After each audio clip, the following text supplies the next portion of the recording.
been contemplating a book forever. My husband always has been telling me, you should write that book. You should write that book. Because it seemed like I would always come across people who had very similar upbringings as I did, and I would be repeating some of the same stories over and over again. So I would always say I should write a book. And I am a federal employee. So earlier this year, we had the government shutdown. So I had some time. So in January, I started writing, and I finished a book mid-February. And so that's how it came about. And so I started the editing process. I hired an editor, had some beta readers, and we finished right around the beginning of June. And I self-published a book on my birthday on June 21st. My goal was to read at least a few chapters so that we could chat about it a little bit. I read this book in like 8 hours. For a while, I really think the defining moment that got me to actually sit down and do it was really because I had the time. And once I started writing, I felt like I had to finish it. So I had that month off for the government shutdown at the beginning of the year. And once I went back to work, I would literally come home and I just felt like I had to finish the book. They were okay with it. I talked to them about it. I mean, they're college students, so they're very preoccupied, with everything other than what's going on in my life, obviously. But they were okay with it. I told them that I would be writing about their story too. And I actually asked my girls specifically if they wanted to co-author with me. And they initially said yes. And then time just got away from them, as well as still going through their journey. So they weren't ever able to put anything on paper, but they were fine with it. Happily, they were fine with it. I was really happy that they were okay with me doing it. After the entire book was finished, I chose the titles. Okay. There were, I think, 2 that I read, and I was like, I know what this chapter is gonna be about. And then I got into it, and I was like, nope, that is not it. So you were really good with that, because I was really surprised. We still didn't know a whole lot about what was going on with our mom. We knew she wasn't going to come back, but we didn't know what was happening with her. And then with my stepmom, when she and my dad were dating, things did move quicker than we thought they were going to move. I don't want to say it was too quick for them. It was definitely very quick for me and my brother. So it was a combination of the two. I think we had a question. My Natural Hair Dictionary asks if you can share some of the chapter titles. Sure. So let's see, I have a book in front of me just in case. I have one that's called Escaping Death. Did you think that one was going to be what it was about? No, and I actually wrote that I said I was perplexed about what took place at the end of this chapter. I was thinking there was physically going to be an escape of death, and I don't think I really understood it until after and realized what kind of house you guys were in. But I definitely wrote that down. I was like, I'm gonna ask about that because I was confused. Yeah, that I chose that title because as an adult, I feel like that's what was happening. But as a child, I had no idea that was the situation. So that title is actually my perspective as an adult now, not my perspective when I was there. Gotcha. Let's see. Go ahead. I was going to say that it was interesting that you were cut off, or I'm going to say protected from so much of what happened when your brother was only 14 months older than you. Is that what it was? Yeah. He's only 14 months older than me. So he's April of the preceding year and I'm June the next year. So, and it just seems like he knew so much. Even now, I guess I can say this now, I convinced him to write a book. So he has a book coming from his perspective. Awesome. And he has already told me some things that even to this day, I'm like, wait a minute, is that what was happening at the time? Like, I still don't know so much of what was happening. And I don't know how he found out, but clearly everyone made sure that I knew nothing.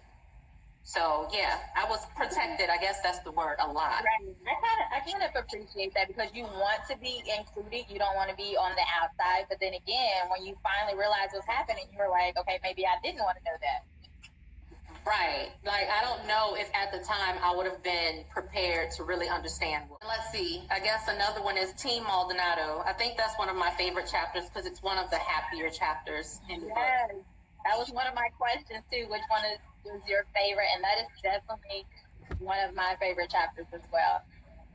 Yeah, it's crazy how things happen. You don't see some things happening, and sometimes some of the best things just happen so quickly. That you don't really get to relish the moment. And it happened so quickly that I'm glad that I was able to include that in the book, because I had an idea of one way I wanted the book to go. And as I was writing, it took me somewhere completely different.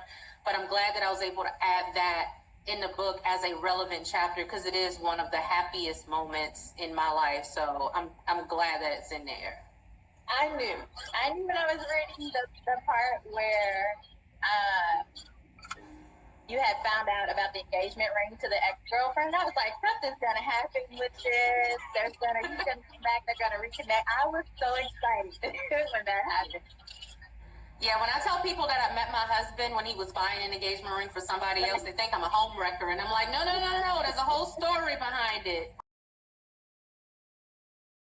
Escaping Death, and then I just finished the audiobook where I'm the reader rereading Escaping Death. I cry each time I read that chapter.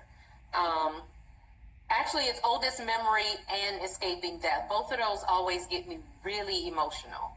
And I wish I could tell you why, but it's a range of emotions, from where I'm just crying because I'm like, I can't believe I went through that. And some part is that where I'm really angry because now as an adult, I understand what was happening. I saw another question, and one of them was, what kind of response have you received from your family members? I received a good response. That's actually from my uncle. Hey, Uncle Lionel. Obviously, you can see my family's really supportive. I love them to death.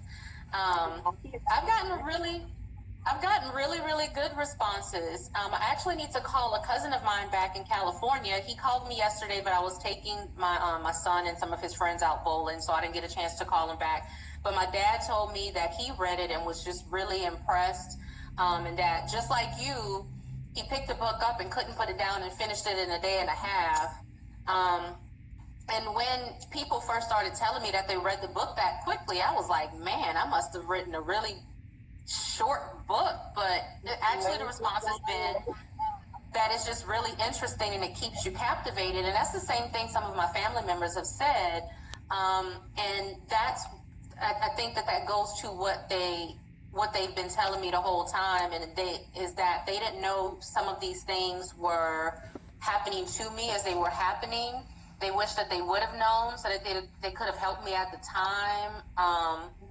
They're happy that I've been able to get the story out because it helps them understand me and my brother and maybe some other family members who may have had some similar issues.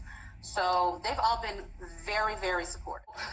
So a lot of people asked whether or not I got permission from my family members first before I started writing. And the answer is no. I just started writing and I finished my first draft. And what I did first was send a copy to my brother and a copy to my father. Because what I knew was that if they didn't give me their blessing, that would bother me the most. So once they gave me their blessing, I was fine with putting the book out there. Because I took a picture of my shadow one morning because the way that the sun hits on the elevator doors, it cast a really dark and prominent shadow. And I had my hair up in a little high puff. Mm-hmm. And I took a picture of my shadow. So that's my shadow, and the way the earrings fell exactly. But I didn't want, a lot of memoirs and autobiographies have a picture of the person on the book. That's not what I wanted. I wanted the book to be about an experience and those people who are like me who experience being raised without their mother. So I decided to not have a picture of me. I thought the shadow would suffice, but I also wanted there to be some roots because my background is the reason why I am who I am. So as much as I might not like all of it, that's the reason why I am what I am. So that's the reason for the roots. And it also looks like a tree. It's really funny because when I sent my brother a picture of the book, he thought it was a tree. Somebody there with him had to tell him, they were like, no, that looks like a woman. And then when he took a second look, he said that's when he finally realized it was me. He didn't realize it was me initially. He thought it was a tree. I love that you have so much support of this book, because reading it, you would think that family would be a little standoffish because of the material and the stories that are in the book. So I love that you have so much support of it. They've been awesome. I couldn't have asked for a better response.